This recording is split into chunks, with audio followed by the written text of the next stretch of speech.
அருமையான தேவனுடைய பிள்ளைகளை, இந்த மறுபடியுமாக 24வது முறையாக தேவ நீதியும் மனிதனும் என்ற தலைப்பின் கீழ் கர்த்தர் நமக்கு இந்த செய்தியை கொடுக்க போகிறார்.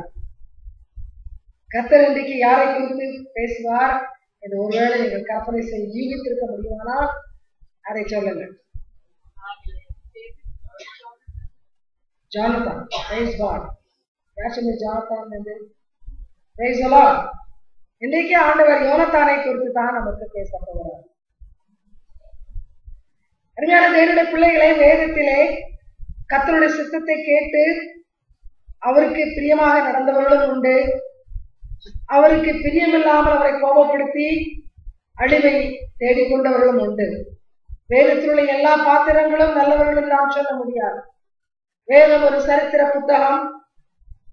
சரித்திரத்தில் கர்த்தருக்கு பிரியமானவர்கள் என்னென்ன செய்தி எப்படி பிரியப்படுத்தினார்கள் என்பதை குறித்து நாம் தியானித்து அதை பின்பற்றுவோமானால் அது தேவ நீதியை ஏற்றுக்கொள்கிற ஒரு நிலைமை.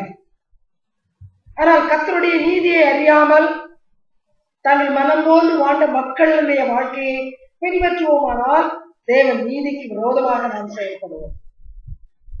இன்றைக்கு இந்த யோனத்தானை குறித்து நாம் சிந்திக்கும் பொழுது ஒருவேளை அதிகமான ஆவிக்குரிய காரியங்கள் அதில் இல்லாதது போல நமக்கு காணப்படும். வெளிப்படையாக பார்க்கும் பொழுது ஒரு நல்ல மனிதன் என்று மாத்திரம் நாம் ஒருவேளை சொல்லலாம். ஆனால் அருமையான தேவனுடைய பிள்ளைகளை, நாம் அறிந்து கொள்ளாத அநேக கருகலான காரியங்களை, மறைந்திருக்கிற காரியங்களை ஆவியானவர் நமக்கு வெளிப்படுத்தி கொடுக்கிறார். இதனால் முறையில் நாம் கேட்ட செய்திகளிலே ஆவியானவர் தெளிவாக நமக்கு பல காரியங்களை நாம் உணர முடியாத, புரிந்து கொள்ள முடியாத காரியங்களை போதித்திருக்கிறார். ஆகினால் இன்றைக்கும் இந்த யோனத்தானுடைய வாழ்க்கையின் மூலமாக நம்மோடு கூட தெளிவாக பேச போகிறார். நம்முடைய ஆவிக்குரிய வாழ்க்கையிலே ஒரு முன்னேற்றம் இந்த செய்தியின் மூலமாக வரப்போகிறது. அதற்காக நாம் ஆண்டவரை ஸ்தோத்திரிப்போம். இந்த யோனத்தான் ஒரு விசேஷமான ஒரு மனிதர். You can understand. You want me to speak in English also? Every now and then? Sorry, brother, I will speak in English for your sake. Now, these days we are meditating upon the topic God's righteousness and man. So far, we have had 23 messages on this particular subject, and we have seen many people's character. And today, the man we are going to see is Jonathan. Through the life of Jonathan, what is that God is going to tell us? இந்த யோனத்தானை குறித்து நாம் பார்க்கும் பொழுது ஒரு நல்ல நண்பன், அப்படித்தான் நாம் யோசிப்போம். தாவீது அரசனுக்கு அவருடைய வாழ்க்கையில பல பாடுகள் இருக்கும் பொழுது சுற்றுமுற்றும் அவன் பார்த்து நம்பக்கூடியவர்கள் யாருமே இல்லை என்று நினைக்கும் பொழுது மிக மிக ஒரு அருமையான நண்பனாக யோனத்தான் இருந்தான் என்று மாத்திரம்தான் நாம் அதிகமாக சிந்திப்போம். ஆனால் தேவனுடைய பிள்ளைகளை, இயேசு கிறிஸ்து உங்களையும் என்னையும் பலவிதமான கோணங்களை பார்க்க விரும்புகிறார். வேதம் சபை என்று சொல்லும் பொழுது அந்த சபையை மணவாட்டி என்று சொல்லுகிறது. ஆண்டவர் தன்னுடைய ரத்தத்தின் மூலமாக சம்பாதித்த சபையை தன்னை மணவாளனாக வைத்து சபையை மணவாட்டி என்று சொல்கிற ஒரு காரியத்தை பார்க்கிறோம். இன்னும் சில இடங்களிலே தன்னை தலையாகவும் சபையை உடலாகவும், அதாவது பிரிக்க முடியாத ஒரு உறவு என்றும் சொல்லுகிறதை நாம் பார்க்கிறோம். ஆனால் வேதத்திலே ஆதியாகமத்திலே ஆபிரகாமை குறித்து நாம் பார்க்கும் பொழுது ஆண்டவர் என்ன உறவை குறித்து சொல்கிறார்? நண்பன் என்று சொல்கிறார். ஆபிரகாமை ஒரு நண்பன் என்று சொல்கிறார். புதிய ஏற்பாட்டிலே சீஷர்களை பார்த்து பேசும் பொழுது அந்த உறவை குறித்து என்ன சொல்கிறார்? உங்களை my friends, நீங்கள் எனக்கு நண்பர்கள் என்று சொல்கிறார். இன்னைக்கு நம்மையும் பார்த்து நாம் வேறுபட்டவர்கள் அல்ல, நம் ஒவ்வொருவரையும் நண்பர்கள் என்று சொல்கிறார். இந்த நாட்களிலே நட்பு என்பது பூர்ணமாக மறக்கப்பட்ட ஒரு காரியம். அதிகமான நண்பர்களை நாம் பார்க்கிறோம். எதற்காக? ஏதோ ஒரு உலக பிரகாரமான லாபம் எனக்கு கிடைக்கும் என்பதற்காக. மற்றவர்களை நாம் நண்பர்களாக்கிக் கொள்கிறோம். எதற்காக? அந்த நண்பன் மூலமாக ஏதோ ஒன்று கிடைக்கும். அதற்கு அதிகமாக நாம் நட்பு வைப்பதற்கு நம்மை விட்டுக் கொடுப்பதில்லை. ஆனால் ஆண்டவராகிய இயேசு கிறிஸ்து நம்மை நண்பர் என்று சொல்லும் பொழுது அந்த நம்முடைய நண்பர் நம்மை காப்பாற்றுவதற்காக தன் ஜீவனை கொடுத்தார். இது சாதாரணமான ஒரு நட்பு கிடையாது.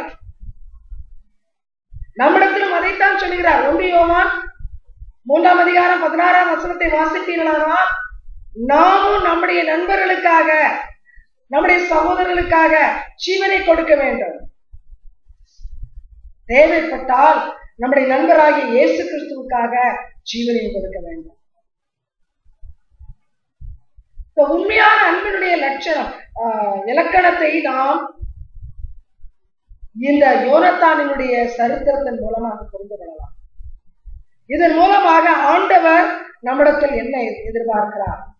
Through the life of Jonathan, we are going to see what true friendship is all about. God refers to the church, or say Jesus refers to the church saying, it's my bride. In another place he has said he is the head and the church is the body. But also Jesus has said, you and I, who are his people, who are bought by his blood, are his friends also. Jesus as a friend has given his life for us. Today we are here worshipping, reading his word and understanding his word, all because we are washed by his blood. Our friend Jesus died on the cross and he has earned our salvation. This salvation is given to us free by our friend Jesus.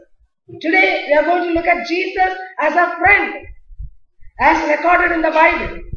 I will not say anything which is not in the Bible. And what kind of a friendship is that? We can see some of these things in the life of Jonathan. யோனத்தானுடைய வாழ்க்கையின் மூலமாக அந்த நட்பை குறித்து நாம் விவரமாக பார்ப்போம். அவ்விதமான நட்பை ஆண்டவருக்கு கொடுப்போம். அது மாத்திரம் அல்ல, அந்த அன்போடு கூட நாமும் மற்றவர்களோடு பழகுவோம். ஒன்றை நான் மிக வேதனையோடு கூட அடிக்கடி சொல்கிறேன், இன்றைக்கும் சொல்கிறேன். என்னுடைய பிள்ளைகளை பணத்தை இழந்தால் திரும்ப சம்பாதிக்கலாம். ஒருவேளை சரீரத்தினுடைய சுகத்தை இழந்தால் கூட திரும்ப கிடைக்கலாம். கிடைக்காமல் போனாலும் பாதிப்பு ஒன்றில்லை. மரணம் கிறிஸ்துவின் பிள்ளைகளை கிறிஸ்துவிடத்தில் சேர்க்கும். ஆனால் உறவுகளை இழப்போமானால் அது நமக்கு ஒரு பெரிய நஷ்டத்தை உண்டாகும். ஆண்டவரிலே தெளிவாக பலமுறை சொல்ல சொல்லுகிறார், உறவுகளை மதிப்போம். Respect your relationship. இங்கே யோனத்தானுக்கும் தாவீதுக்கும் எந்த இரத்த சம்பந்தமும் கிடையாது. ஆனால் இன்றைய உலகத்திலே இரத்த சம்பந்தமான உறவுகளிலே எத்தனை கொலைகள், எத்தனை வஞ்சனையான காரியங்கள் அனுதினமும் நாம் பத்திரிகையிலே படிக்கிறோம். ஒரே குடும்பத்தில் சகோதரர்களுக்குள்ளே நட்பு இல்லை, அன்பு இல்லை. தேவனுடைய பிள்ளைகளை உறவை நாம் புரியாத பட்சத்திலே தேவனுக்கும் நமக்கும் உள்ள உறவு கூட சரியாக இருக்க முடியாது. If you know to relate to God, you are Almighty God, your friend. You certainly will know to relate to the people around you, especially your own kith and kin, and also the extended family of Christ, all the believers around us. It's very important. If we find ourselves wanting in this area, let this message revive us. Let there be a change from today in our relationship. 1 Samuel 14வது அதிகாரம் 6வது வசனம். 1 Samuel அதிகாரம் 14 வசனம் 6. 1 Samuel chapter 14 verse 6. யோனத்தான் தன் ஆயுததாரியாகிய வாலிபனை நோக்கி, யுத்த சேதனம் இல்லாதவர்களுடைய அந்த ஆலயத்திற்கு போவோம் வா. ஒருவேளை கர்த்தர் நமக்காக ஒரு காரியம் செய்வார். அநேகம் பேரை கொண்டாயிலும் கொஞ்சம் பேரை கொண்டாயிலும் ரட்சிக்க கர்த்தருக்கு தடை இல்லை என்றான். இந்த இடத்தில் பார்த்தீங்கன்னால் இந்த பெலிஸ்தியர்கள் எப்பொழுதுமே இஸ்ரவேலர்களுக்கு ஒரு பெரிய தலைவலியாக இருந்தார்கள். இஸ்ரவேல் படை பெலிஸ்தீனை பார்க்கும் பொழுது நடுங்கிற்று. அவர்கள் தோற்றத்தில் அப்படி இருந்தார்கள். ஒருவேளை யுத்த கலையில் வல்லவர்களாக இருந்தார்கள். அவர்கள் வைத்திருந்த ஆயுதங்களும் அப்படி இருந்திருக்கலாம். ஆகையினால் சவுலுக்கு அவர்கள் ஒரு பெரிய வேதனை.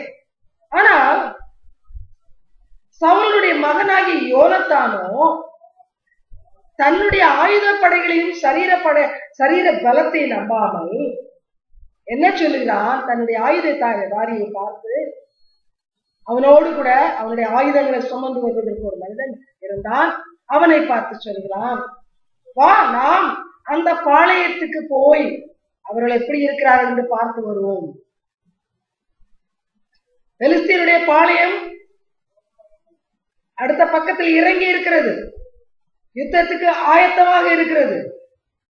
இங்கே யோனத்தான் ஒரு தனி மனிதனாக, தகப்பனுக்கு உதவி செய்கிற ஒரு மனிதனாக ஆயுததாரியிடத்தில் சொல்கிறான், வா நாம் போவோம், கர்த்தர் நம்மோடு இருப்பார். கவனிங்கள், இந்த இடத்திலே இந்த உறவை பாருங்கள்.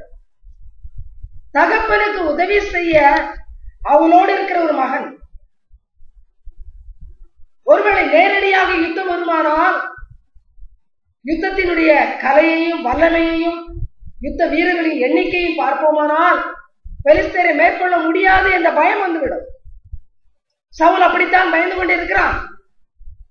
ஆனால் யோனத்தான் என்ன சொல்லுகிறான், வா, அவர்கள் எல்லாம் விருத்த சேதனம் இல்லாத மக்கள், அவர்களோடு கூட ஜீவனுள்ள தேவன் இல்லை. Our Almighty God is not in the Philistine side. Let's go, come. He is calling his armor bearer to accompany him. Let's go there and see how they are.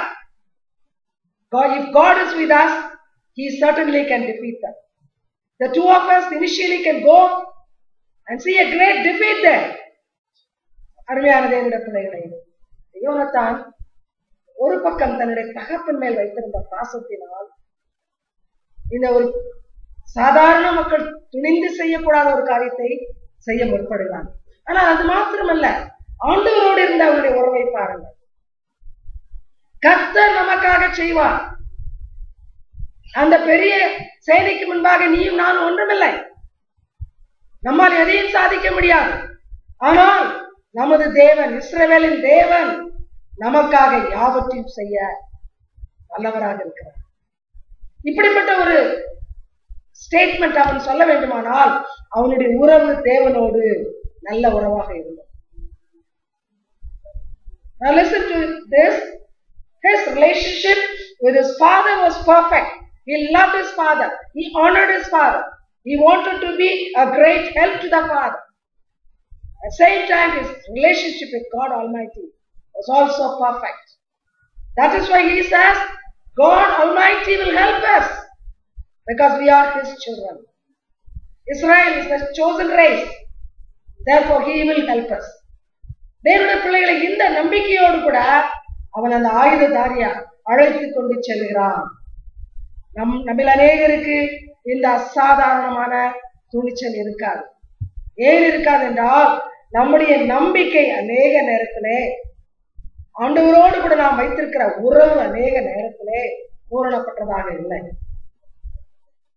பூரணமான ஒரு உறவோடு ஆண்டவரை நாம் அணுகுவோமானால், ஆண்டவருக்கு நம்முடைய அர்ப்பணிப்பு தெரியுமானால், நிச்சயமாக எது மனித கண்களால் நம்பக்கூடாதோ அதை விசுவாச கண்களால் நாம் பார்த்து நம்ப முடியும். அதைத்தான் யோனத்தான் சொல்கிறான். அது மாத்திரமல்ல, தகப்பன் அவன் எப்படிப்பட்டவனாக இருந்தாலும் சரி, நல்லவனோ நல்லவன் இல்லையோ, நன்மை செய்திருக்கிறானோ செய்யவில்லையோ, ஆனால் என் தகப்பனிடத்தில் நான் எப்படிப்பட்ட உறவை கொள்ள வேண்டும், எந்த காரியத்தில் என் தகப்பனுக்கு உதவி தேவையோ அங்கே நான் அவரோடு நிற்க வேண்டும். I should be with my father. My father needs me. I am not going to judge how he is, what kind of a person he is. I must be with my father. So he was perfect in his relationship with God Almighty and here with his father.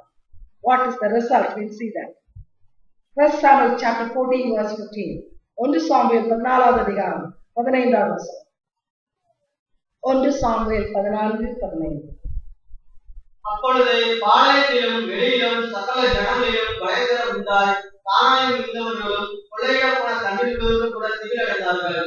பூமியும் அதிர்ந்தது. அது தேவனால் உண்டான பயங்கரமாய் இருந்தது. Praise God. தேவனால் உண்டான பயங்கரம். பூமி அதிர்ந்தது. இவர்கள் யுத்தத்திலே அநேகரை வெட்டி போட்டார்கள்.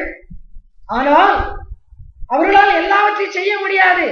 இங்கே ஆண்டவரும் அவர்களுக்கு உதவி செய்கிறார்.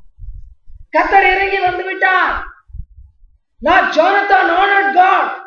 Jonathan did not trust his armor, did not trust his physical strength or anything else he had, but he trusted the Almighty God. So there in the battlefield, he could see the hand of God. The earth shook. There was a great loss in the enemy's side. தேவனுடைய பிள்ளைகளே, இன்றைக்கு நீங்களும் நானும் தேவனோடு கூட வைக்க வேண்டிய உறவிலே உத்தமர்களாய் இருப்போமானால், அவர் யார் என்று உணர்வோமானால், அவர் யாராக இருக்கிறாரோ அதை உணர்ந்து செயல்படுவோமானால் நிச்சயமாகவே நமக்காக ஆண்டவர் யுத்தம் செய்வார். அநேக நேரங்களிலே நாம் கர்த்தரை புகழும் பொழுது, நீர் வல்லவர், நீர் பெரியவர், நீர் எல்லாவற்றையும் செய்வீர், உம்மை நம்பினவர்களை கைவிட மாட்டீர் என்றெல்லாம் பாடல்களை பாடுவோம், வார்த்தைகளை சொல்லி துதிப்போம்.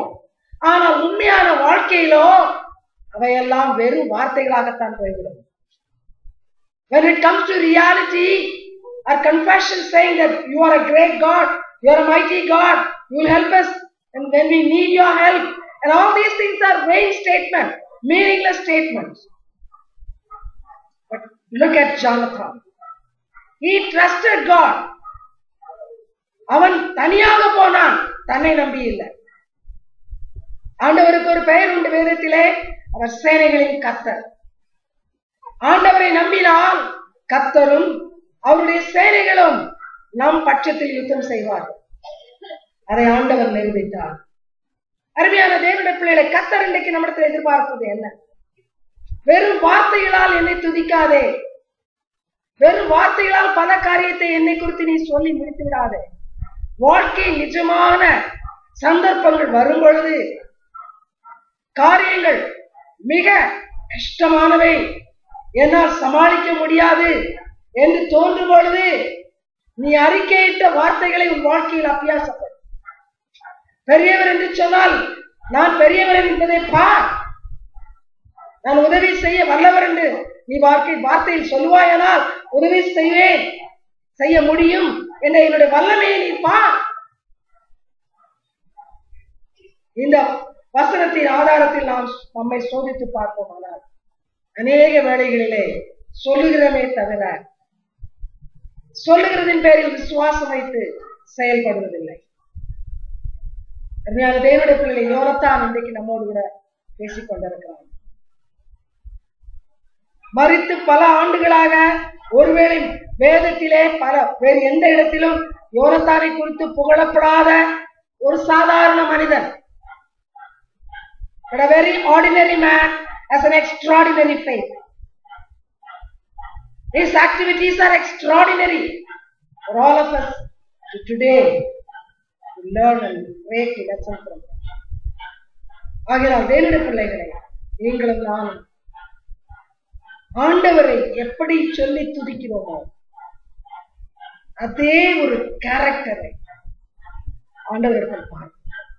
அப்படி செய்யும் பொழுது நாம் எங்கே சென்றாலும் நமக்காக பூமியை அசைப்பார், சந்திரனை சூரியனை நடுவாரத்திலே நிறுத்துவார்.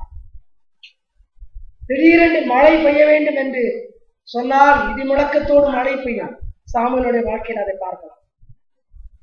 அசாதாரணமான காரியங்களை ஆண்டவர் நமக்காக செய்வார். தொடர்ந்து 1 Samuel 14:15. 1 Samuel chapter 14 verse 15. 14:15.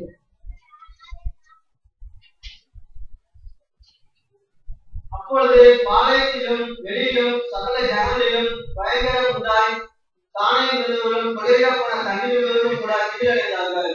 பூமியும் அதிர்ந்தது. அது தேவனால் உண்டான பயங்கரமாய் இருந்தது. 45. Oh, I said 15. I'm sorry. 45. ஜனங்களோ சவுலை நோக்கி, இஸ்ரவேலிலே இந்த பெரிய லட்சியத்தை இந்த யோனத்தான் கொலை செய்யப்படலாமா? அது கூடாது. அவன் தலையில் இருக்கிற ஒரு மயிரும் தலையில் இடப்போகிறதில்லை என்று கர்த்தருடைய ஜீவனை கொண்டு ஆணையிட்டு சொல்கிறோம். தேவன் துணையிருக்க அவன் இந்த காரியத்தை நடத்தித்தான் என்றார்கள். அப்படியே யோனத்தான் சாகாதபடிக்கு ஜனங்கள் அவனை தப்புவித்தார்கள். Praise God. இங்கே மூன்றாவது ஒரு உறவை பார்க்கிறோம். அவன் ஜனங்களோடு அவன் வைத்திருந்த உறவு. சவுல் ஜனங்களுக்கு ஒரு ஆணையிட்டான். என்ன ஆணையிட்டிருந்தான்? இது பயங்கரமான யுத்தம். இந்த யுத்தத்திலே வெற்றியை காணும் வரையில யாரும் சாப்பிடக்கூடாது, ஒருவருமே புசிக்க கூடாது, எந்த ஆகாரத்தை உட்கொள்ளக்கூடாது. இதையெல்லாம் அவனுடைய படை வீரர்கள் கேட்டிருந்தார்கள். ஆனால் இந்த விஷயம் யோனத்தானுக்கு தெரியாது.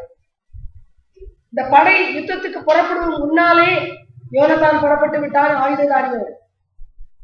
அவன் யுத்தம் செய்து களைப்படைந்திருந்தான். பசி. திடீரென்று பார்த்தான், ஒரு தேன் கூடு இருந்தது. அவன் தேன் கூட்டிலிருந்து கொஞ்சத்தை பிச்சு வாயில் போட்டுக் கொண்டான். நாம் களைப்பா இருக்கும் பொழுது நமக்கு உற்சாகத்தை கூட்டக்கூடிய ஒரு வல்லமை தேனில் உண்டு. ஆகினால் அந்த தேன் கூட்டிலிருந்து கொஞ்சத்தை எடுத்து சாப்பிட்டவுடன் அவனுக்கு இழந்த பலன் திரும்பி வந்தது. ஆனால் இந்த காரியத்தின் நிமித்தமாக அங்கே ஒரு சின்ன செட்பேக். அதை நான் இப்படி எக்ஸ்பிளைன் பண்ண நேரம் இல்லை. ஆகையினாலே சவுலுக்கு இப்பொழுது ஏதோ ஒரு தப்பிதம் நடந்திருக்கிறது, கண்டுபிடிக்க வேண்டும் என்று சொல்லி சோதித்த போது அவன் கண்டுபிடித்தான். தன்னுடைய மகன் ஆணையை மீறிவிட்டான். எதுவும் சாப்பிடக்கூடாது என்று நான் சொல்லியிருந்தேன். ஆனால் என் மகனோ ஏதோ சாப்பிட்டு இருக்கிறான்.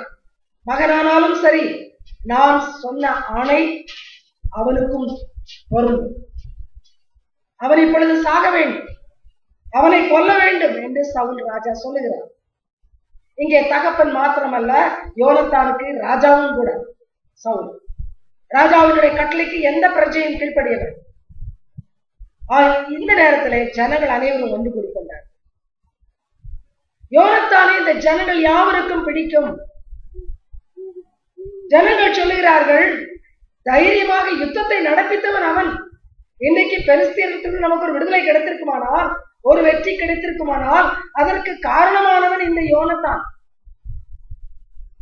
நீர் அவனை கொல்ல முடியாது, அவன் சாகக்கூடாது.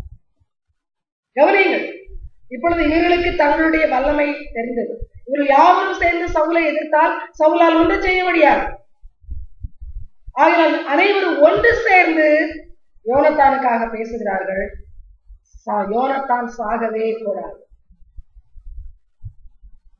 கட்டாயமாக எந்த ராஜாவும் பயப்படுவார்.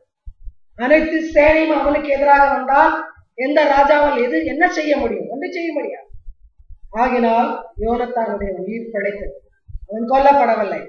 என்னுடைய ஜனங்களே, அவன் சாகாதபடிக்கு அனைத்து மக்களும் அவன் பட்சத்தில் வந்தார்கள்.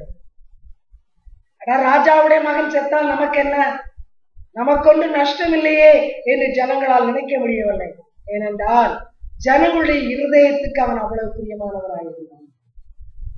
அவர்கள் அந்நியர்கள்.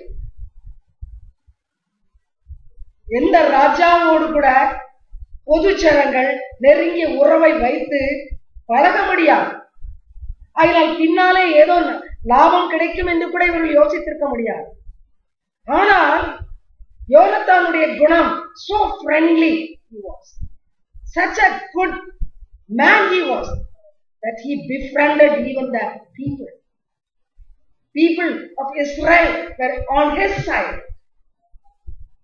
கவனியுங்கள், ஜனத்தை கூட தன் பட்சத்தில் கொண்டு வரக்கூடிய அளவுக்கு அவருடைய நட்பு இருந்தது. அருமையான தேவனுடைய பிள்ளைகளே, ஆண்டவர் இதை விரும்புகிறார். கவனியுங்கள், நம்முடைய உறவு ஆண்டவரோடு ஒழுங்காக இருக்க வேண்டும். நம்முடைய உறவினர்களோடு இருக்க வேண்டும், ஜனங்களோடு, with God, with our own kith and kin, with the masses. God's people, those who are chosen, those who are washed and cleansed by the blood of Jesus Christ, these people should know to relate to God, relatives and other people. இப்படிப்பட்ட உறவிலே நாம் பூரணப்படாவிட்டால் நாம் ஆண்டவருடைய பிள்ளைகள் என்று சொல்வதற்கு தகுதி கிடையாது. அதுதான் தேவ நீதி. That's God's righteousness, to have a perfect relationship with Him. ஆண்டவர் நம்முடைய உறவை மிகவும் கனப்படுத்துகிறார். என்னுடைய பிள்ளைகளை அப்படி இல்லாவிட்டால் சபையை மனவாட்டி என்று சொல்ல மாட்டார், சபையை நண்பர்கள் என்று சொல்ல மாட்டார், என் பிள்ளைகளே என்று சொல்ல மாட்டார், இவர்கள் என் ஜனம் என்று சொல்ல மாட்டார். நம்மை அவர் சொந்தம் பாராட்டுகிறார். இன்றைக்கு நாம் எங்கே இருக்கிறோம்? How is our relationship with our people? Do we relate to people the way God expects us to relate? ஆண்டவர் எதிர்பார்க்கிற விதத்திலே நம்மோடு இருக்கிறவர்களோடு நாம் பழகுகிறோமா? நம்முடைய நட்பிலே உண்மை இருக்கிறதா? நம்முடைய உறவிலே உண்மை இருக்கிறதா? Or is it superficial? It's just namesake relationship. Or is there depth in the relationship? Is there truth in the relationship? Are we ready to walk an extra mile because of that relationship? No matter what I have to lose, I will still go. Do we have that such kind of relationship? And that's what we see in Jonathan. என்னுடைய பிள்ளைகளை Jonathan நமக்கு இன்றைக்கு அருமையாக கற்றுக் கொடுக்கிறார். தேவனோடு சரியான உறவை வைக்க வேண்டும், தகப்பனோடு, குடும்பத்தோடு. இந்த தகப்பன் என்பவன் குடும்பத்துக்கு தலைவன், அவன் தான் குடும்பம் முழுவதுக்கும் பிரதிநிதி. ஒரு he represents the whole family. ஆகினால் குடும்பத்தோடு உறவு. அடுத்து சுற்றிலும் உள்ள மக்களோடு உறவு. நான்காவதாக பார்க்கிறோம் 1 சாமுவேல் 18வது அதிகாரம் 1வது வசனம். 1 சாமுவேல் 18:1. 1 Samuel chapter 18 verse 1. அவன் சவுலோடு பேசி முடிந்த பின்பு யோனத்தானுடைய ஆத்மா தாவீதின் ஆத்மாவோடு ஒன்றாய் சேர்ந்திருந்தது. யோனத்தான் அவனை தன் உயிரை போல சிநேகித்தான். அதே காரியத்தை 20வது அதிகாரம் 17வது வசனத்தில் பார்க்கிறோம். தாவீதை உயிரை போல சிநேகித்தான். இங்கே ஒரு நட்பு. அவர்கள் இருவருக்கும் வயது எப்படி இருந்ததோ எனக்கு தெரியாது. ஆனால் இவருடைய இருதயம் ஒருவரை ஒருவர் நண்பராக ஏற்றுக்கொள்வதற்கு பக்குவப்பட்டதாக இருந்தது. இந்த நட்பு ஒரு விசேஷத்த நட்பு. இங்கே தகப்பன் தாவீதை ஒரு எதிரியாக பார்க்கிறார். நாம் கடந்த வாரமே பார்த்தோம், தாவீதை மக்கள் புகழ்ந்ததினால், விசேஷமா ஸ்திரீகள் புகழ்ந்ததினால் சவுல் தாவீதை வெறுக்க ஆரம்பித்தான். இந்த காரியத்தை யோனத்தான் அறிந்திருந்தான். இருப்பினும் யோனத்தான் தாவீதை உயிருக்கு உயிராக நேசிக்கிறார். என் தகப்பனார் ராஜா, இந்த அரசாங்கத்திற்கு தலைவரே என் தகப்பனார், இவன் ஒரு சாதாரண பிரஜை. அப்படிப்பட்ட எண்ணம் அவன் மனதிலே கிடையாது. அவனை உயிருக்கு உயிராக நேசித்தார். அப்படி என்றால் என்ன அர்த்தம்? அவனுக்காக உயிரை கொடுக்க வேண்டிய நிலைமை வந்தாலும் உயிரை கொடுப்பான். He loved him so dearly. He considered him as precious as his own life. Probably if need be, he would have given his life to save David. என்னுடைய பிள்ளைகளை, இது உண்மையான ஒரு நட்பு. இந்த நட்பிலே சுயமில்லை. சுயம் இருந்தால், சுயத்திலே எதை எதிர்பார்த்தால் யோனத்தான் தாவீதை சிநேகிக்க வேண்டிய அவசியம் இருக்காது. ஒருவேளை தாவீது யோனத்தானை ஒரு நண்பராக மாற்றியிருக்கிறார், என்னுடைய ராஜாவுடைய மகன் என்று சொல்லி. ஆனால் யோனத்தான் அதை செய்வதற்கு அவசியம் இல்லை. இது உண்மையான சிநேகம், உண்மையான ஒரு நட்பு. அருமையான தேவனுடைய பிள்ளைகளே, இன்றைக்கு இப்படிப்பட்ட நட்பு நமக்கு உண்டா? இன்றைக்கு உலகத்திலே எவ்வளவோ நண்பர்களை நான் பார்க்கிறேன். நம்பி கூட ஒரு காரியத்தை சொல்ல முடியாது. கடந்த வாரம் ஒருவருடைய காரியம் இடத்துல சொல்லப்பட்டது. அதை ஒரு சம்பவத்தின் மூலமாக நான் கேள்விப்பட்டேன். கல்லூரியில் இருக்கிற ஒரு பிள்ளை, ஒரு பெண் தன்னுடைய ஐடியை தன்னுடைய சிநேகிதி கேட்டால், உன்னுடைய ஐடி என்ன சொல்லு என்று கேட்கும்பொழுது அவர் சொன்னாலும், அது நிமித்தமாக பின்னால் தான் எவ்வளவு பாடுபட வேண்டியதாயிருந்ததுன்னு அந்த பெண் அறிக்கை செய்தார். ஒரு சிறு ரகசியத்தை ஒரு நண்பர் சிநேகிதி இடத்தில் சொல்ல முடியவில்லை. எப்பொழுது சந்தர்ப்பம் கிடைக்கும், எப்படி காட்டிக் கொடுக்கலாம், எப்படி தீங்கு இழைக்கலாம். இன்றைக்குள்ள உலகத்திலே நம்முடைய சிநேகம் எல்லாம் ஏதோ ஒரு சுயத்தின் அடிப்படையில் இருக்கிறது. Our friendship is based upon a selfish motive. ஆனால் இங்கே அப்படி அல்ல. ஆண்டவர் மக்களை நமக்கு கொடுத்திருக்கிறார், நிறைய எல்லா மக்களையும். அதில் ஒரு சிலரை நாம் விசேஷமாக நேசிப்பது, நண்பர்களாக்கிக் கொள்வது தவறு கிடையாது. ஆபிரகாம் காலத்திலே இருந்த மக்களிலே ஆண்டவர் ஆபிரகாமை நண்பர் என்று சொன்னார். புதிய ஏற்பாட்டு காலத்திலே ஆண்டவருக்கு மிகவும் பிரியமானவனாக யோவான் இருந்தான். வேதமே சொல்லுகிறது. யோவானை சிநேகித்தபடியால் தான் பின்னால் வரக்கூடிய காரியங்களை அவனுக்கு வெளிப்படுத்தினான். ஒரு சிலரை நண்பர்களாக வைத்து மிக பாசத்தோடு பழகுவது, நம்முடைய வாழ்க்கையினுடைய ரகசியங்களை அவரிடத்தில் பகிர்ந்து ஆலோசனை கேட்பது தவறு கிடையாது. That's biblical.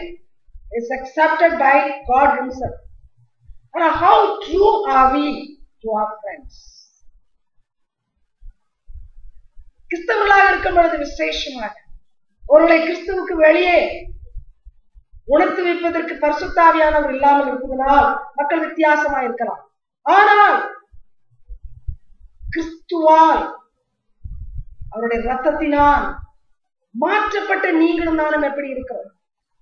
நம்மை ஒருவர் நண்பர் என்று சொல்வார்களானால் நம்மிடத்தில் உண்மையை பார்க்கிறார்களா? நம்மிடத்தில் சுயநலம் கருதாமல் உதவி செய்யக்கூடிய ஒரு குணத்தோடு பழகுகிறார்களா? என்னுடைய பிள்ளைகளை ஒவ்வொருவரும் நம்மை நாம் சோதித்து அறிய வேண்டும். We should be true to people.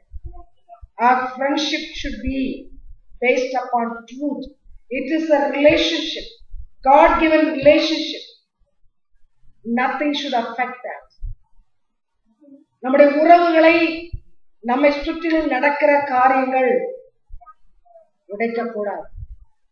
அது நட்பாக நண்பர்களோடு கூட வைத்திருக்கிற உறவானால், உறவினரோடு கூட வைத்திருக்கிற உறவானாலும், மற்ற மக்களோடு கூட வைத்திருக்கிற உறவாக இருந்தாலும், எதுவுமே நடக்கிற காரியங்கள் மூலமாக உடையக்கூடாது. சில நேரங்களிலே நாம் யாரை நம்புகிறோமோ அவர்கள் நம்மை காட்டிக் கொடுக்கலாம். ஒருவேளை அவர்கள் கிறிஸ்துவுக்குள் இல்லாமல் இருக்கலாம், ஆகையினால் அப்படி செய்கிறார்கள். ஆனால் நீங்களும் நான் கிறிஸ்துவுக்குள் இருக்கும் பொழுது ஒருபோதும் அப்படியாக நாம் ரியாக்ட் பண்ணக்கூடாது. அவ்விதமாக நாம் செய்யக்கூடாது. நம்முடைய நட்பிலே சுயநலம் இருக்கக்கூடாது. ஆண்டவர் இன்னைக்கு அதைத்தான் நமக்கு சொல்லிக் கொண்டிருக்கிறார். Be true to your friends. No matter what you have to lose, how you are affected, doesn't matter. Be true in your love, in your friendship, in your relationship. இங்கே பாருங்கள், இன்னொரு முக்கியமான வசனம் நான் சொல்லவில்லை, வாசிப்போம். 1 சாமுவேல் 20:15. 20வது அதிகாரம் 15வது வசனம். கர்த்தர் தாவீதின் சத்துருக்களாகிய ஒவ்வொருவரையும் பூமியில் இல்லாதபடிக்கு வேறு இருக்கும் போதும் நீ என்றைக்கும் உமது தயவை என் வீட்டை விட்டு அகற்றி விடாமல் இருக்க வேண்டும் என்றார். கவனிங்கள், யோனத்தான் தன்னை எவ்வளவு தூரம் தாழ்த்துகிறான் பாருங்கள். இந்த இடத்துல ராஜாங்கத்தில் அவனுடைய தகப்பனாருக்கு இருக்கிற அதிகாரம் ஒன்றை அவன் காட்டவில்லை. தாவீதிடத்தில் சொல்கிறான், உன்னுடைய தயவு எனக்கு வேண்டாம். அவனுடைய இடத்துல இன்னொருவன் இருந்தால் என்ன யோசிப்பான்? இவனுடைய தயவு தாவீதுக்கு வேண்டும் என்று யோசிப்பான். தாவீதுடைய உயிரை காப்பாற்றுவதற்கு யோனத்தானுடைய உதவி தாவீதுக்கு தேவை என்று யோசித்திருப்பான், வேறு எந்த ஒரு மனிதனாக இருந்தாலும். ஆனால் யோனத்தான் சொல்கிறான், உன் தயவு எனக்கு தேவை. கவனிங்கள், கர்த்தருடைய சித்தத்தை அறிந்த மகனாக இருந்தாலும் யோனத்தானுக்கு பின்னாலே வரக்கூடியது ஒருவேளை ஆவியிலே உணர்த்தப்பட்டது. ஆகினால் அவன் சொல்கிறான், ஒரு நாள் நீ பெரிய பதவிக்கு போய்விடுவாய், தேவன் உன்னுடைய சத்துருக்களை எல்லாம் நிர்மூலம் பண்ணி விடுவார், அன்றைக்கு கர்த்தர் உன் பட்சத்தில் இருப்பார். அப்படி ஆண்டவர் உன் பட்சத்தில் இருக்கும் பொழுது எனக்கு உன் தயவு தேவை. This is a true humility. ஒரு நண்பனுக்கு முன்பாக எவ்வளவு வெளிப்படையாக அவன் பேசுகிறான். கவனிங்கள் அருமையான தேவனுடைய பிள்ளைகளே, இன்றைக்கு உறவுகளிலே நான் பெரியவன், நீ பெரியவன், நீ என்னை மதிக்க வேண்டும், நான் யாராக இருக்கிறேனோ அதற்காக மதிக்க வேண்டும், என்னிடத்தில் என்ன இருக்கிறதோ அதற்காக மதிக்க வேண்டும், என்னுடைய செல்வாக்குக்காக என்னை நீ மதிக்க வேண்டும். இப்படிப்பட்ட அநேக உள் நோக்கங்களோடு நாம் பழகிக் கொண்டிருக்கிறோம். ஆனால் இங்கே தகப்பன் அரசனாக இருக்கும் பொழுது தகப்பனால் ஒரு எதிரி என்று கருதப்படுகிற ஒரு மனிதனை இவன் நேசிக்கிறான். எந்த அளவுக்கு தன்னையே அவன் முன்னால் தாழ்த்துகிறான். அவன் அடுத்த வசனத்திலே 16ஆம் வசனத்திலே உடன்படிக்கை செய்து கொள்கிறான் என்ற ஒரு வார்த்தை இருக்கும். உடன்படிக்கை யாரோடு செய்வார்கள்? பொதுவாக உடன்படிக்கை செய்வது யாரோடு? தனக்கு யாராவது ஒரு ஆபத்து கொண்டு வர முடியுமானால் அவர்களோடு உடன்படிக்கை செய்வார்கள். எனிமியோடு கூட ஒப்புரவாகி உடன்படிக்கை செய்து எங்களுக்கு ஆபத்து கொண்டு வராதே, எங்களை காப்பாற்று என்று சொல்லி உடன்படிக்கை பண்ணுவார்கள். ஆனால் இந்த இடத்திலே எல்லா அதிகாரத்தையும் வைத்திருக்கிறான். இவன் தனக்கும் கீழே இருக்கிறவன். சொல்ல போனால் தாவனுடைய ராஜ்யத்தில் ஒரு பிரஜை, after all a citizen in his father's kingdom, and he says, I need your mercy, and he is making a covenant with him. My dear people, what true friendship, so transparent in his character. இன்னைக்கு நாம் எப்படி இருக்கிறோம்? நம்முடைய உறவுகள் எப்படி இருக்கிறது? ஒருவேளை சுயநலத்திலே இருக்குமானால், சுயத்தை அடிப்படையாக கொண்டு நம்முடைய நட்பு இருக்குமானால் நாம் ஆண்டவருடைய பிள்ளைகள் என்று சொல்ல முடியாது. யோனத்தான் தைரியமாக சொல்லலாம். ஆண்டவரோடு உண்மையான உறவை வைத்திருக்கிறது இருந்தபடியால் மற்றவர்களோடு உண்மையான உறவை வைப்பது அவனுக்கு ஒரு விதமான கஷ்டத்தை கொடுக்கவில்லை. அது அவனுக்கு it was a spontaneous thing. அவனுக்கு சுலபமாக இருந்தது, இயற்கையாக அது அவனால் வெளிப்படுத்த முடிந்தது. அவனுடைய வாழ்க்கையில் அது இருந்தது. It was part and parcel of his life. அடுத்து பார்க்கலாம். 1 சாமுவேல் 19ஆவது அதிகாரம் 1-5 வசனம். 1 சாமுவேல் 19 1-5. 1 Samuel chapter 19 verse 1-5. தாவீதை கொன்று போடும்படிக்கு சவுல் தன் குமாரனை யோனத்தானுடன் தன் ஊழியக்காரர் எல்லோரோடும் பேசினான். சவுலின் குமாரனை யோனத்தானும் தாவீது மேல் மிகவும் பிரியமாயிருந்தான். அதனால் யோனத்தான் தாவீதுக்காரை அறிவித்து, என் தகப்பனாகிய சவுல் உம்மை கொன்று போட வகை தெரிகிறார். இப்போதும் நாளை காலமே நீர் எச்சரிக்கையாய் இருந்து மறைவான இடத்தில் ஒளித்துக் கொண்டிரும். நான் புறப்பட்டு வந்து நீர் வெளியில் இருக்கும் இடத்தில் என் தகப்பன் பக்கத்திலே நின்று உமக்காக என் தகப்பனுடன் பேசி நடக்கும் காரியத்தை கண்டு உமக்கு அறிவிப்பேன் என்றான். அப்படியே யோனத்தான் தன் தகப்பனாகிய சவுலோடு தாவீதுக்காக நலமாய் பேசி, ராஜா தம்முடைய அடியானாகிய தாவீதுக்கு விரோதமாய் பாவம் செய்யாதிருப்பாராக. அவன் உமக்கு விரோதமாக பாவம் செய்யவில்லை. அவன் செய்திகள் உமக்கு மிக்க உபயோகமாய் இருக்கிறது. அவன் தன் பிராணனை தன் கையிலே வைத்துக் கொண்டு அந்த பிலிஸ்தனை கொன்றதினாலே கர்த்தர் இஸ்ரவேலுக்கெல்லாம் பெரிய ரட்சிப்பை கட்டளையிட்டதை கண்டு சந்தோஷப்பட்டேன். இப்போதும் உபாசாரம் இல்லாமல் தாவீதை கொல்லுகிறதினால் குற்றமில்லாத இரத்தத்திற்கு விரோதமாக நீர் பாவம் செய்வானே என்றான். அருமையான தேவனுடைய பிள்ளைகளை எவ்வளவு அருமையாக அவன் அந்த 2 உறவையும் காத்துக் கொள்வான். He is striking the balance in a perfect way. ஒரு பக்கம் தகப்பனார் தகப்பனாரை உண்மையாக நேசிக்கிறான். தகப்பனோடு யோனத்தானுக்கு இருக்கிற உறவு வெளிப்படையாக ஏதோ ஒரு மற்றவர்களுக்கு காட்டுவதற்காக அல்ல, உண்மையான ஒரு உறவு. தகப்பனை நேசிக்கிறான் அவன். அதே நேரத்திலே நண்பன் தாவீதையும் உயிருக்கு உயிராக நேசிக்கிறான். தாவீதையும் விட்டுவிட முடியாது, தகப்பனையும் விட்டுவிட முடியாது.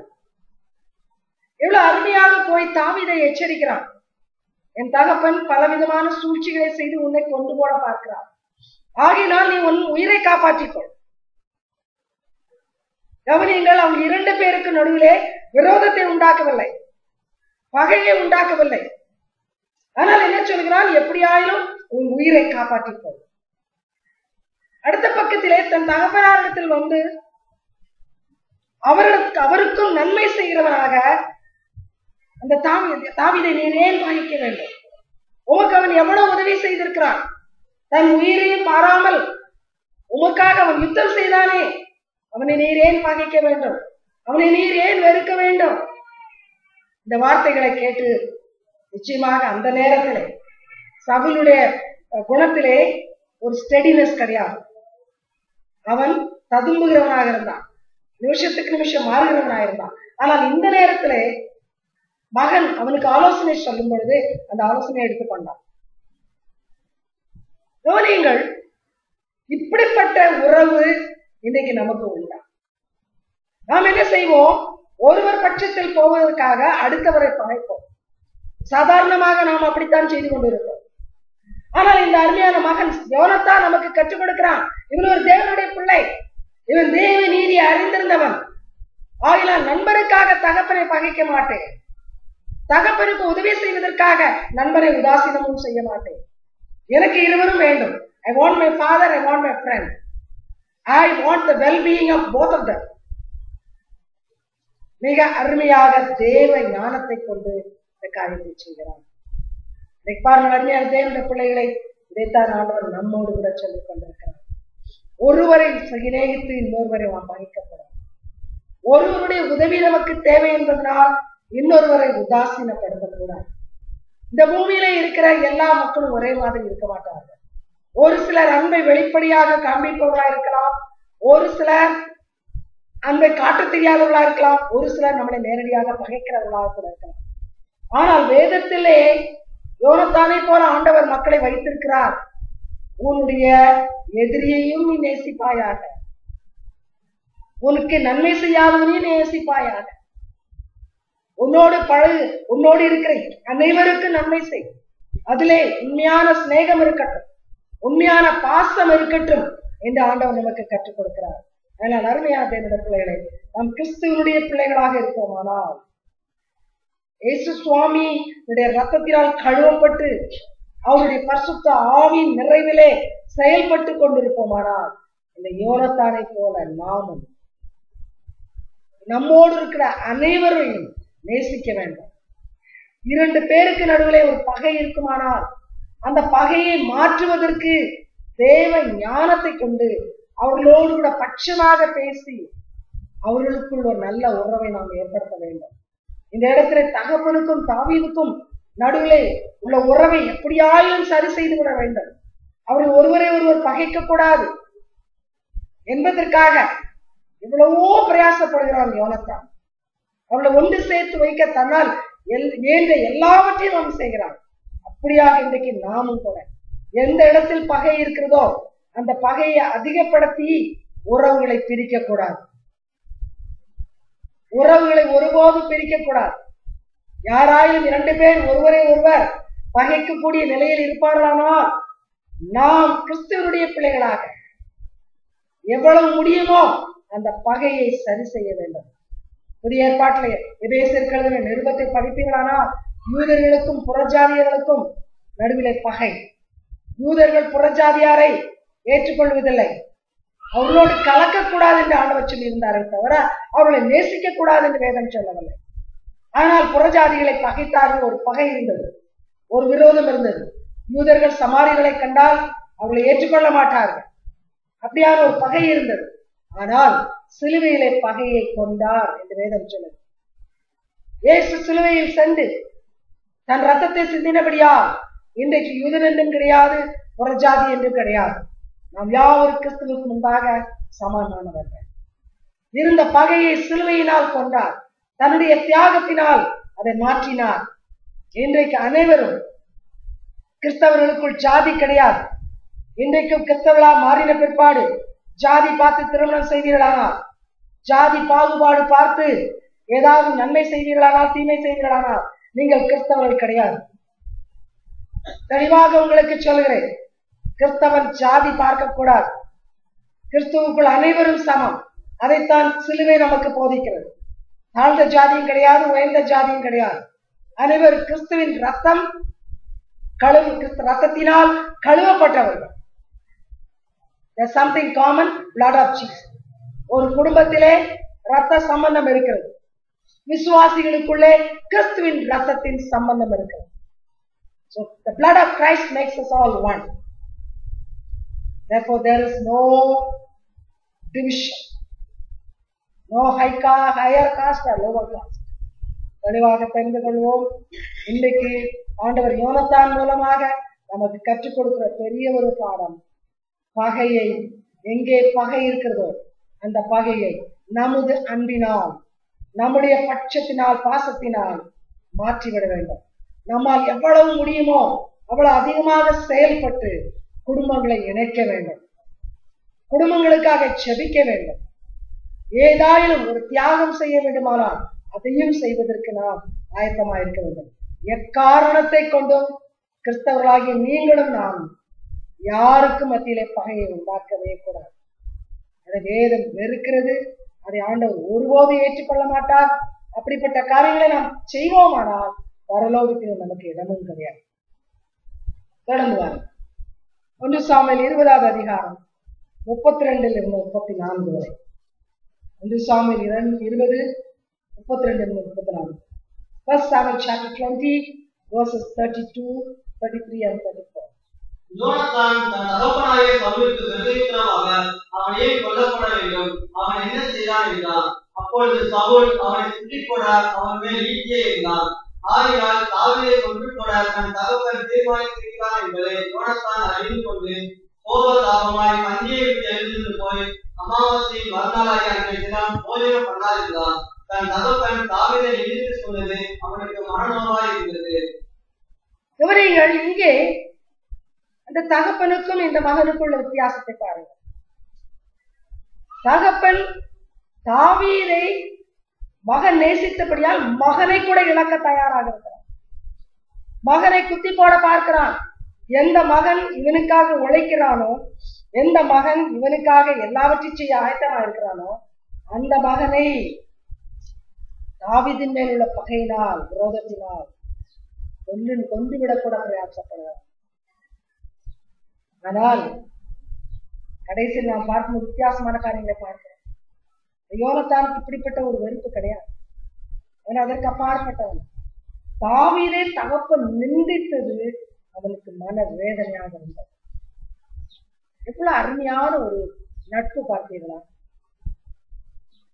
தகப்பன் அவனை கொல்ல பிரயாசப்படுவது தூரம், தகப்பன் அவனை பற்றி கடுமையான வார்த்தை சொன்னது.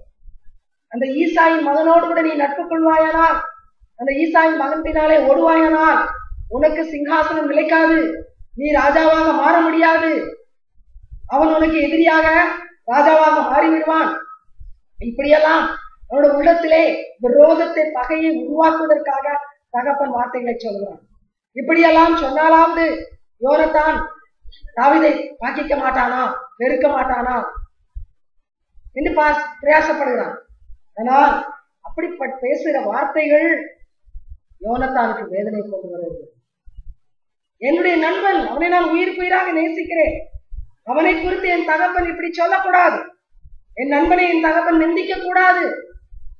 ஆனால் அதே சமயத்தில் தகப்பனையும் அவன் நேசிக்கிறான். ஆகினால் இவர்கள் இருவருக்கு நடுவிலே பகை இன்னும் வளரக்கூடாது. எப்படியாயிலும் இதை மாற்றுவதற்கு ஏதாயிலும் செய்ய வேண்டும் என்று சொல்லி என்ன செய்கிறான்? தாவீதை எச்சரிக்கிறான். அதற்கு பிற்பாடு இன்னொரு காரியம் செய்கிறான் பாருங்கள். 1 சாமுவேல் 20வது அதிகாரம் 40-41. 1 சாமுவேல் 20:41. 1 Samuel chapter 20 verse 41.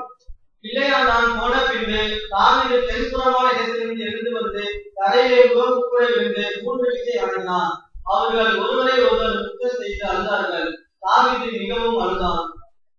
பாருங்கள், இந்த இடத்துல காத்திருக்கிறான். யோனத்தான் தாவீதை எப்படியாவது சந்திக்க வேண்டும், தன்னுடைய அன்பை வெளிப்படுத்த வேண்டும். I am still with you. இந்த அழுகைக்கு என்ன அர்த்தம்? ஒருவரை ஒருவர் கட்டிப்பிடித்து அழுதார்கள். எதுவும் பேச முடியவில்லை. அந்த இடத்துல அதிகமாக ஒன்று பேசவில்லை. அதற்கு பிற்பாடு ஒரு டயலாக் இருக்கிறது. ஆனால் அழுதார்கள். Giving expression to the depth of that love. அவனால் இவனை விட்டு இருக்க முடியவில்லை, இவனால் அவனை விட்டு இருக்க முடியவில்லை.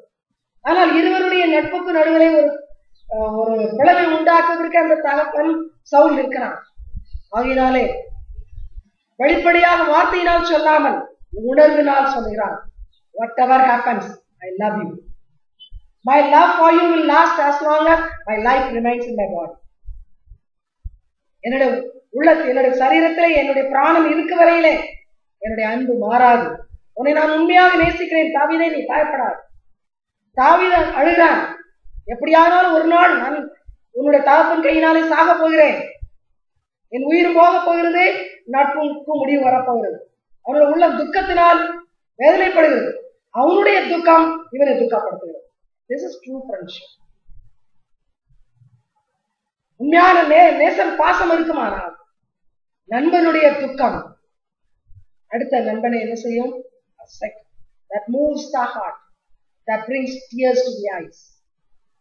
இது உண்மையான ஒரு அன்பு.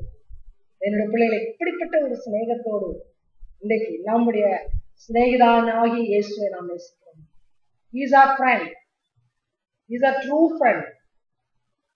உனக்காக உயிரை கொடுப்பேன் என்று சொல்லவில்லை, கொடுத்து விட்டார். நமக்காக உயிரை கொடுத்த நண்பர் இயேசு சுவாமி. என்னுடைய பிள்ளைகளை இன்றைக்கு அவர் மேல் நம்முடைய அன்பு எப்படி இருக்கிறது? இன்றைக்கு நிறைய கிறிஸ்தவர்கள் சுயத்துக்காக கிறிஸ்துவை பிடித்துக் கொண்டிருக்கிறார்கள். ஏனென்றால் நமக்கு சுற்றிலும் உள்ள போதனைகள் சொல்கிறது, இயேசுனுடைய பிள்ளைகளாய் மாறினால் பணம் கிடைக்கும், பதவி கிடைக்கும், பொருள் கிடைக்கும், சுகம் கிடைக்கும். அது உண்மையான அன்பு கிடையாது. இயேசு யாராக இருக்கிறாரோ அதற்காக நீ அவரை நேசிக்கிறாயா? இயேசுனுடைய உண்மை, உன்னுடைய அன்பு எப்படிப்பட்ட அன்பு? சுயநலமற்ற அன்பா? Do you love him for the person he is, for the Lord he is, for the friend he is, for the brother he is? Or you love him because he's going to give you health, wealth and something like that? ஆண்டவர் இன்றைக்கு நம்மிடத்தில் எதிர்பார்க்கிறது இப்படிப்பட்ட உண்மையான அன்பு. ஆகினால்தான் யூதாஸ் அவரை காட்டிக் கொடுக்க வந்த பொழுது, சிநேகிதனே, இப்பொழுதும் அவருக்கு அவன் சிநேகிதனாகத்தான் காணப்படுகிறான். அவர் ஒருவரை பகைங்கனே என்று சொல்லியிருக்கலாம், சொல்ல முடிந்திருக்கும், சொல்லியிருக்கலாம். ஆனால் சொல்லவில்லை. சிநேகிதனே, முத்தத்தினால் மூலமாக என்னை காட்டிக் கொடுக்க வந்திருக்கிறாயா? You are betraying me through your kiss. You are my friend. I expected